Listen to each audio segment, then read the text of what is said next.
पूरब से लेके पश्चिम, कहाँ अरुणाचल, कहाँ गुजरात, कहाँ जम्मू कश्मीर, कहाँ केरला और बीच की सारी रियासतें, पूरा मुल्क इस हमले के लपेट में आया है।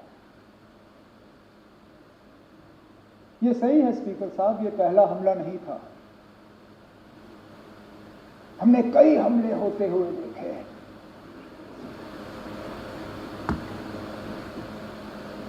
हमने अमरनाथ यात्रा के कैंप पे हमले होते हुए देखे, हमने डोडा के मुख्तलिफ गांवों पे हमले होते हुए देखे, हमने कश्मीरी पंडितों के बस्तियों पे हमले होते हुए देखे, हमने सरदारों के बस्तियों पे हमले होते हुए देखे। लेकिन एक बीच का ऐसा वक्त आया था, ये बाईसरन का हमला 21 साल के बाद इतना बड़ा हमला हुआ है सिविलियन।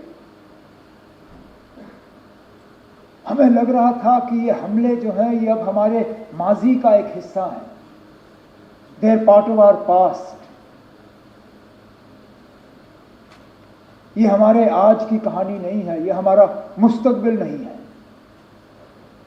लेकिन बदकिस्मती से बाईसरन ने दोबारा वो हालात यहां पैदा किए,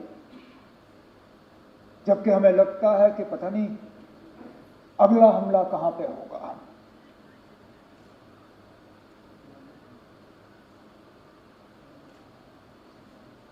मैं अपनी जगह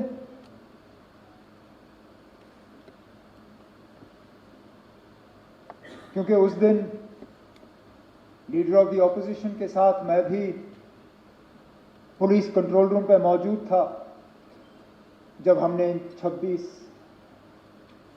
लोगों को वहां पे श्रद्धांजलि पेश की।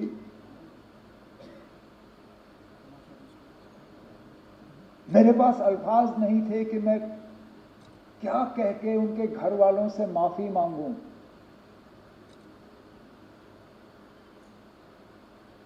ये जानते हुए कि जम्मू कश्मीर की सिक्योरिटी, जम्मू कश्मीर की सुरक्षा, जम्मू कश्मीर के लोगों की चुनी हुई हुकूमत की जिम्मेदारी नहीं है, लेकिन तब भी यहां के वजीर आला की हैसियत से, यहां की टूरिज्म के मिनिस्टर की हैसियत से मैंने इन लोगों को दावत दी थी यहां आने की। मेजबान होते हुए मेरी जिम्मेदारी थी कि सही सलामत मैं इन्हें यहां से वापस भेजूं। नहीं भेज पाया।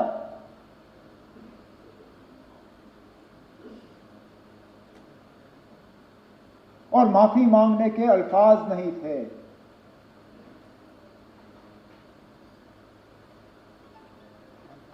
क्या कहता हूं उनको, उन छोटे बच्चों को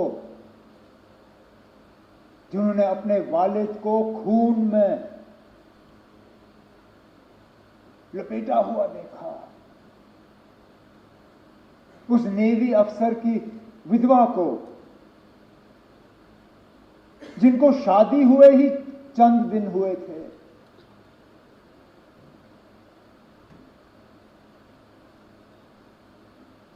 मुझे एक दो आए,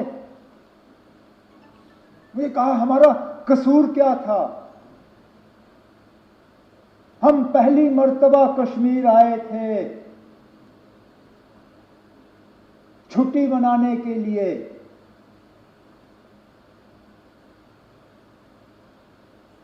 और इस छुट्टी का जिंदगी भर अब हमें खमियाजा भुगतना पड़ेगा।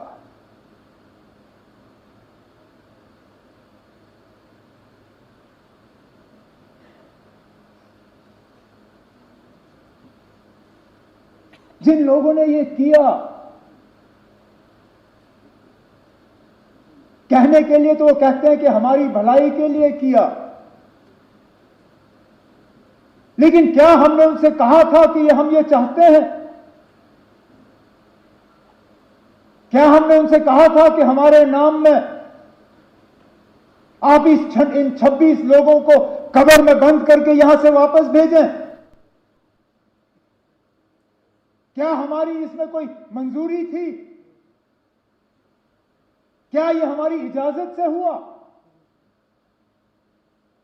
हम में से कोई इस हमले के साथ नहीं है। इस हमले ने हमें अंदर से खोखला किया, लेकिन इस हमले ने, क्योंकि हर खराबी में कहीं ना कहीं हमें कोई रोशनी की किरण ढूंढने की कोशिश करनी चाहिए। बहुत मुश्किल है इन हालात में वो रोशनी ढूंढना, लेकिन स्पीकर साहब, पहली मर्तबा 26 साल में मैंने जम्मू कश्मीर में किसी हमले के बाद लोगों को इस तरह बाहर आते हुए नहीं देखा। कठुआ से लेके कुपवारा तक शायद ही कोई शहर या गांव ऐसा जहां लोगों ने बाहर आके इस हमले की मजम्मत नहीं की, कहा कि ये मेरे नाम में नहीं हुआ, नॉट इन माय नेम। ये आपने जिसके लिए भी किया हो, मेरे लिए नहीं किया। और ये लोगों का बाहर आना, इसमें हम में से किसी का हाथ नहीं है। हुकूमत ये कहे कि हमने कराया, कोई और ये कहे हमने कराया, कोई नहीं ना। हम भी इस गाड़ी पे चढ़े, हमने इस गाड़ी पे सवारी की, लेकिन गाड़ी चलाई हमने नहीं। ये लोगों ने खुद गाड़ी बना के इस पे सवार होके जुलूस निकाले, नारे दिए, बैनर बनाए, मोमबत्तियां जलाई, ये कहने के लिए कि हम इस हमले के साथ नहीं हैं।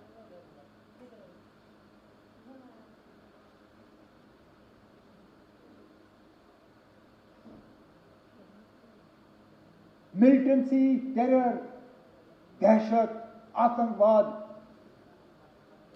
इसका खात्मा तब होगा जब लोग हमारे साथ होंगे। और ये स्पीकर साहब उस मौके की शुरुआत है। अगर कि हम इस मौके पे एहतियात से कदम जो है लें, हमारे तरफ से कोई ऐसा कदम नहीं उठना चाहिए जिससे कि हम लोगों को अपने से दूर करें।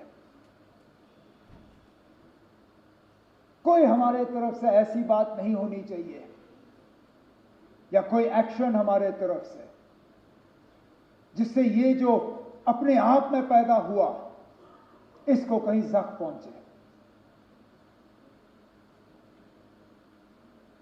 क्योंकि सही कहा सजाद ने, हम बंदूक के जरिए मिलिटेंसी को कंट्रोल कर सकते हैं, उसको खत्म नहीं कर सकते। खत्म तब होगा जब लोग हमारे साथ होंगे। और आज लगता है कि लोग अब वहां तक पहुंच रहे हैं। स्पीकर साहब, मस्जिदों में जुमा नमाज से पहले 2-2 मिनट की खामोशी इख्तियार की गई। जामा मस्जिद श्रीनगर, ये शायद बाकी मुल्क में लोग इतना इस चीज को समझेंगे नहीं। आप और मैं समझते हैं ना। हम समझते हैं किसी हमले के बाद उस मस्जिद में 2 मिनट की खामोशी का मतलब क्या है।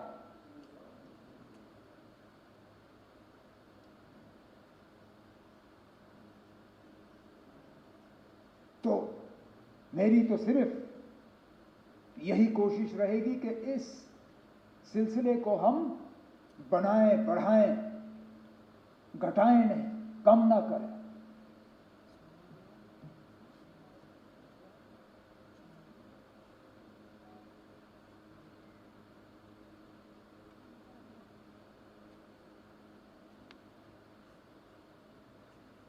आफतनार के उस नौजवान आदिल के बारे में क्या कहें? अब जान की परवाह सबको होती है,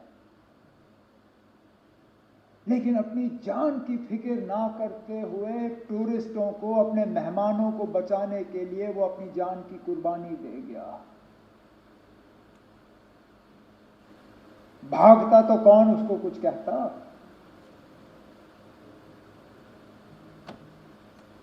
भागने के बजाय खतरे की तरफ गया। इस तरह के और मिसाल हैं जिनके बारे में आज हम सुनना शुरू कर रहे हैं। जो टूरिस्ट वहां से निकले, उन्होंने अब जिक्र करना शुरू किया। किसी एक ने वहां लोकल पोनी वाले को कहा कि मेरी बीवी और बच्चे को ले जाओ, इनको बचाओ, मुझे यहां छोड़ दो। और उसने कहा, मैं ना आपकी बीवी को कुछ होने दूंगा, ना आपके बच्चे को कुछ होने दूंगा, ना आपको कुछ होने दूंगा। इनको कुछ होने से पहले इनको मेरे ऊपर से गुजरना होगा। और छुपा के उनको सलामत रखा। जख्मियों को अपने कंधों पे पहाड़ से नीचे उतार के अस्पताल, एम्बुलेंस तक पहुंचाया।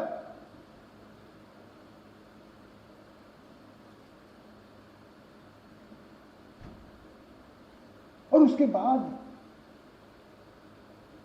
जिस तरह लोकल लोगों ने मदद करने की कोशिश की, गरीब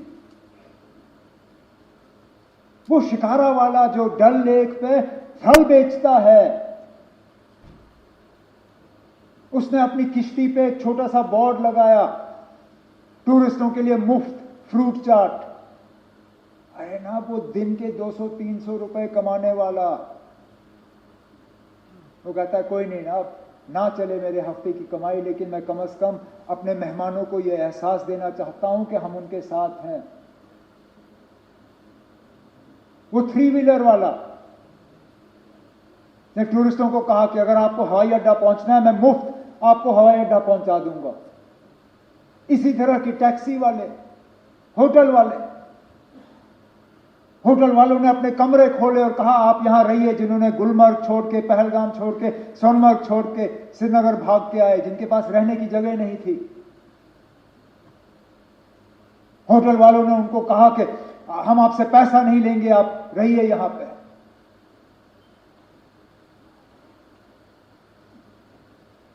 मैं सलाम करता हूं। यही है हमारी मेहमान नवाजी।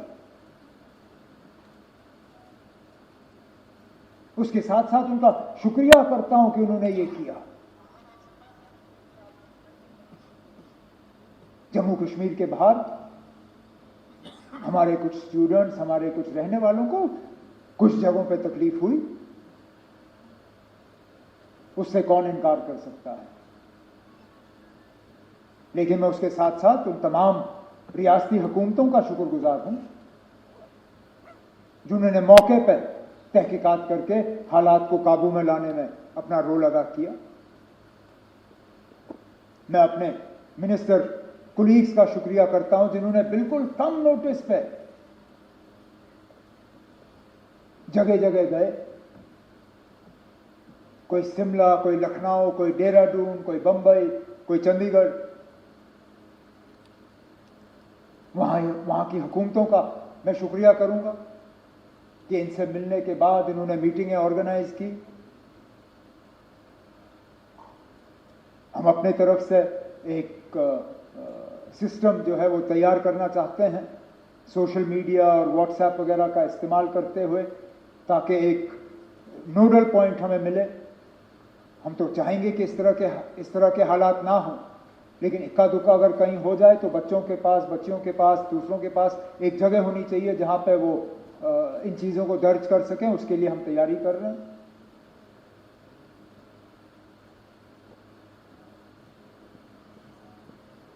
बदकिस्मती से सोशल मीडिया में जहां 90% खबरें जो है वो सही होती हैं, 10% वो भी लोग हैं जो झूठी खबर फैलाने की कोशिश करते हैं। मैं उन्हें कहना चाहता हूं कि अपनी हरकतों से बाज आओ। जब ये लोग झूठी खबरें फैलाते हैं तो जिन पे असली ये मुश्किल का जो उनको सामना करना पड़ता है, उनको भी फिर जो है इस झूठी खबर का खमियाजा भुगतना पड़ता है। तो हम इन झूठी खबरों को बर्दाश्त नहीं करेंगे, ये मैं उनको वार्न करना चाहता हूं।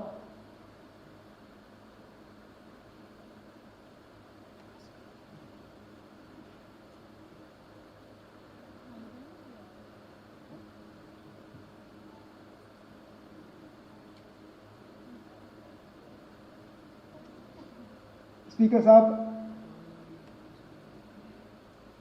जम्मू कश्मीर की सिक्योरिटी जम्मू कश्मीर के इलेक्टेड हुकूमत की फिलहाल जिम्मेदारी नहीं है, लेकिन मैं ये मौका इस्तेमाल करके स्टेटहुड की मांग नहीं करूंगा। अब मैं किस मुंह से इस पहलगाम के वाकये को इस्तेमाल करके मरकज से कहूंगा ना अब मुझे स्टेटहुड दो।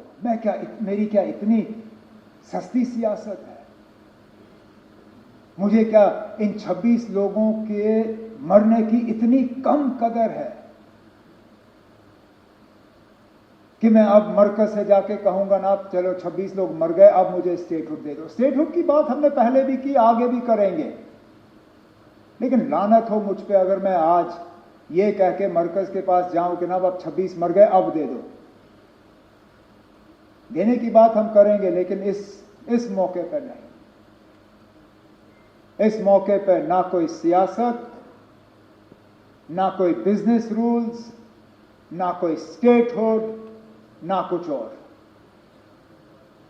एक ही चीज ना, इस हमले की कड़ी निंदा और उन 26 लोगों के साथ दिल की गहराइयों से हमदर्दी और ताज़ियत, और कुछ नहीं। ना आज नहीं, टेबल हम किसी और मौके पर थपथपाएंगे, आज नहीं। तो स्पीकर साहब, मैं अपनी बात को इसी चीज पे खत्म करते हुए इस हाउस के तमाम मेंबरों से गुजारिश करूंगा कि जो रेजोल्यूशन डिप्टी सीएम साहब के तरफ से हाउस के सामने पेश की गई है, आप इसको सामने रखें, और मैं उम्मीद करूंगा कि यूनानिमसली इसको पास करके हम मुल्क के सामने रखें। बहुत बहुत शुक्रिया।